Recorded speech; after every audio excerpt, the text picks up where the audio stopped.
Hey y'all, welcome to Art of the Budget. My name's Nicole, my pronouns are she and her, and I live in the Pacific Northwest on what is the traditional territory of the Coast Salish people. I'm an artist and educator, currently learning about saving, budgeting, and planning for retirement. Sorry about the lighting. I've had a pretty brutal migraine all day, and I'm finally able to film this video, but it's pretty dark out. I wanted to just show you my June budget plan. So we'll mostly be looking at the screen anyway. Okay, so this month I'm thinking that my income might be just a little bit lower. I'm taking a couple days off, and I am definitely one of those people who uses all of their vacation time and like doesn't have this huge bank of vacation time. Let me know down below if you are lucky enough to be in a position where you get vacation time. Do you bank it or do you use it up? So I just put this as at 4,000 instead of 4,100. Hopefully it won't be too much less than that. For interest income, I already know what it is this month because I basically get it on like the last day of the previous month. I include it in the next month's budget. So I made $9.54 in interest income this month, which y'all know I love interest income so much just by like having my money sitting in my simple bank account, earning 2.25%, I think. I just made almost $10. I love that. Okay, so let's see. Moving on. So because I kind of needed to do a couple things this month. One, I have a friend visiting and we'll be traveling a little bit. And two, I need to cash flow a pretty big car repair. It's not so big. Basically, I just got my brakes redone and that was like $450.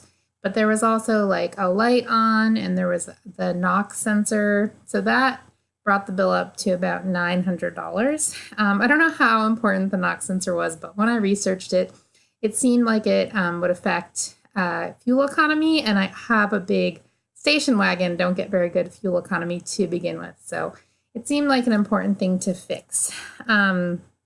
I do have to say I have a 1997 Subaru Outback, Legacy Outback, which is a model that they only made for a few years, and it only has about 120,000 miles. So considering that I bought it for about $2,800, I'm pretty willing to spend a little bit money on repairs because my overall like sort of amount that I've put into it is not very much. And from what I understand, the Subaru with 120,000 miles is like a baby. So, so I am cash flowing that this month.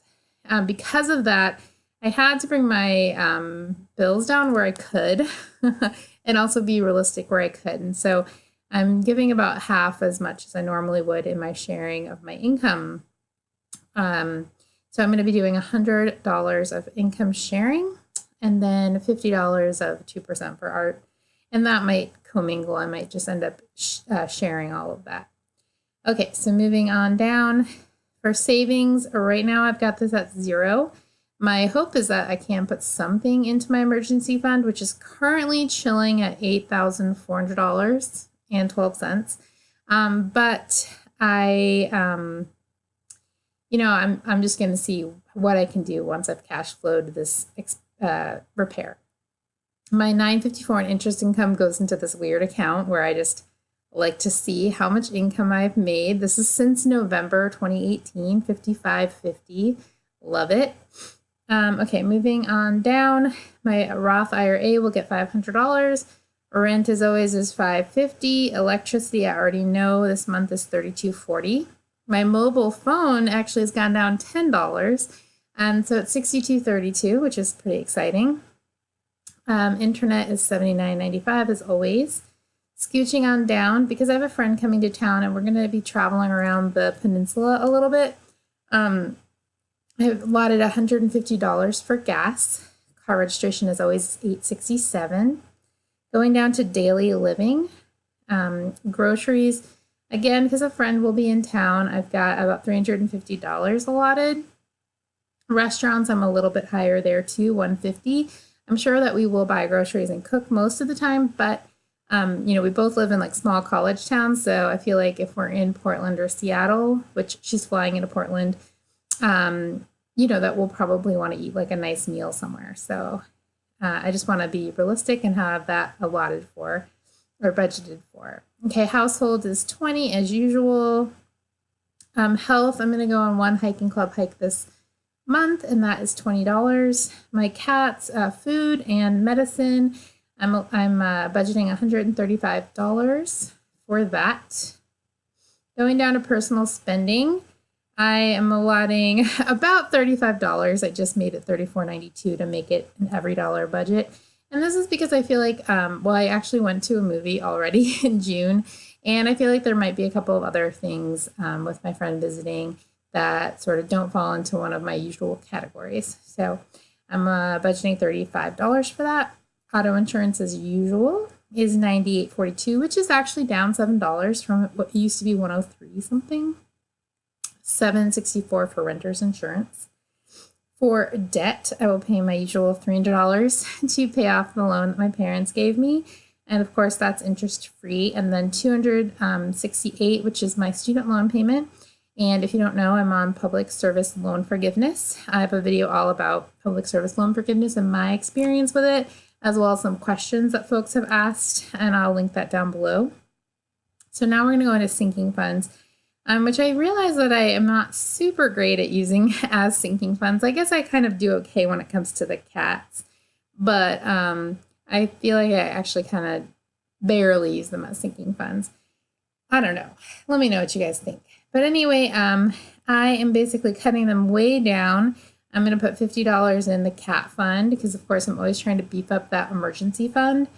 And then I'm going to put $1,100, which is what I would normally put towards my emergency fund, into the car fund. That gives me $1,247. The repair that I just did was $903.66, and I'm also hoping to get a new set of tires before July. I'm going to be going on a road trip. I'm going to be going on a 2-week art road trip, which I'll tell you guys more about later. But so I'd like to get some new tires and just have my car be in tip-top shape before I head out on this like Western road trip that I'm very excited about.